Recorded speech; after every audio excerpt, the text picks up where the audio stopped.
Il y a quelques mois, j'ai découvert qu'un gars de ma classe de chimie voulait être ami avec moi. Je pensais qu'il était un peu moche et je ne l'aimais pas vraiment.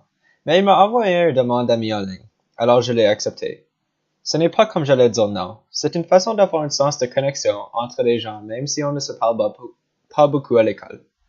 Aussi, je ne voulais pas dire non parce que je voulais éviter que le monde me chacune à l'école. J'avais des amis, et à chaque fois que je me sentais triste, je pouvais aller ouvrir mon ordinateur et voir que j'avais 470 amis. 470! C'était difficile d'imaginer que j'avais 470 amis. Quand j'étais jeune, je me sentais comme je n'avais pas vraiment des amis. Mais lorsque j'ai âgé, mes parents m'ont acheté mon propre ordinateur et j'ai commencé à contacter plein de gens. J'étais toujours en train d'envoyer des nouvelles demandes d'amis en ligne à tout le monde que je pensais connaître. C'était comme un tout nouveau monde est ouvert à moi. Il y avait une fille nommée Emily que je pensais était cute. Et tu sais, j'avais un peu un crush sur elle. Mais je ne pourrais jamais la parler en personne. J'étais trop gêné. J'avais peur de me faire traiter d'imbécile ou de l'insulter d'une façon ou d'une autre. Mais lorsque j'ai créé mon compte en ligne, j'ai commencé à regarder autour pour voir qui que je pouvais trouver. Et voilà, j'ai trouvé le nom d'Emily. Je me suis dit, ceci est ma chance de communiquer avec elle. Avec juste un clic de bouton, je pourrais être en train de la parler. C'était le moment le plus difficile de ma vie. J'étais en train de penser à plusieurs scénarios. Qu'est-ce qui arrive si elle dit non à ma demande? Ou si elle dit à ses amis et il me traite d'imbécile à l'école? J'étais là pendant une heure à y penser. Et finalement, je l'ai fait. J'ai envoyé ma demande. J'étais en choc. Je me demandais la raison derrière cette action. Et j'étais en train de le regretter.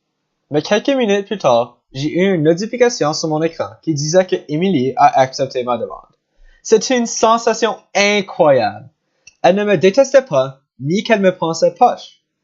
Elle voulait être des amis avec moi. Et pour la première fois, je me sentais important aux autres. Alors, avec cette nouvelle confiance, j'ai envoyé une autre demande. Et quelques instants plus tard, j'avais un autre ami. J'ai commencé à envoyer de plus en plus de demandes, et tout le monde était en train de les accepter. Quelques jours plus tard, j'ai commencé à recevoir des demandes aussi. Je me sentais pour la première fois bien dans mon propre peau. Je n'ai jamais eu la confiance de la contacter, mais ceci n'était pas un problème. Elle a accepté ma demande, et cela était tout que j'avais de besoin. J'avais maintenant plusieurs amis en ligne. Je pourrais suivre ce qu'ils faisaient pendant le week-end, les profs qu'ils n'aimaient pas, leurs films préférés et même des fois ce qu'ils mangeaient pour souper. À presque chaque jour, il y avait plus en plus de personnes qui voulaient partager des choses avec moi et cette connexion était tout que j'avais de besoin. C'était tout que j'avais besoin pour longtemps. Je me sentais tellement chanceux d'avoir ces relations avec plusieurs amis. Je ne sais pas exactement ce qui m'a fait commencer à le remarquer. Peut-être c'était le fait que je m'assoyais tout seul dans la cave durant le dîner, ou le fait que je m'assoyais à côté d'un de mes amis en ligne sur l'autobus, et on n'avait jamais beaucoup de choses en commun.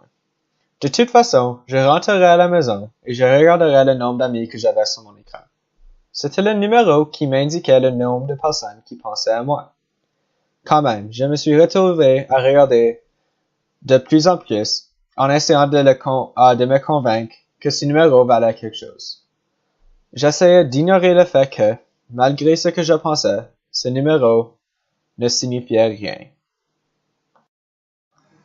Je n'étais pas quelqu'un qui ajoutait plusieurs mises à jour en ligne.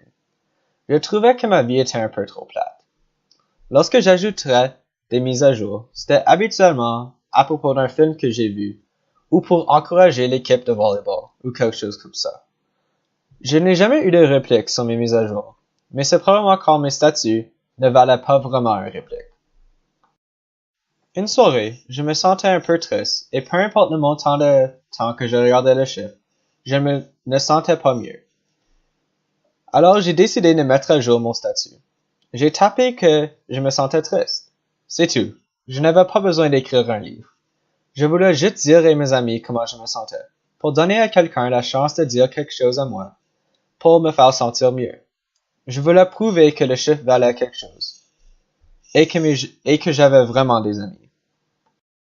J'ai regardé l'écran pour plusieurs heures en attendant une réplique, mais personne n'a répondu. Finalement, je me suis allé coucher. Dès mon réveil, je suis allé vérifier mon statut, mais il n'avait encore pas de réplique. J'ai assumé que le fait de dire que j'étais triste n'était pas quelque chose que les gens savaient comment répondre. Comment es-tu même supposé de répondre à ça? J'imagine que tu pourrais demander pourquoi, ou dire que les choses deviendront meilleures. Aussi, les gens sont occupés, et ont probablement pas le temps de répondre à tous les statuts qu'ils voient en ligne. J'étais certain que quelqu'un dirait quelque chose le lendemain à l'école. Le lendemain, personne n'est venu m'en parler. Je me suis dit que c'est possible que personne n'a vu mon statut. Des choses comme ça peuvent arriver. J'ai essayé d'oublier le fait que personne n'a répondu, mais pourtant ça me dérangeait encore. Ce soir, j'ai décidé d'afficher un autre statut en ligne. Cette fois, j'ai tapé que j'étais un peu déprimé. Encore, je n'ai pas eu de réponse. Le lendemain à l'école, personne n'est venu me parler. Personne n'a même mentionné mon statut. C'était comme j'étais invisible dans les corridors et que j'étais juste un numéro sur leur écran. C'est possible qu'il y ait plusieurs gens qui pensent comme moi et pensent que les chiffres ont une importance. Mais en vérité, c'est les relations personnelles créées en personne qui ont un impact sur ta vie. Ceci me fait mon histoire et j'espère que j'ai pu aider des gens qui sont peut-être dans ma situation à ce moment et qui n'ont pas encore réalisé l'insignifiance de ce chiffre en ligne.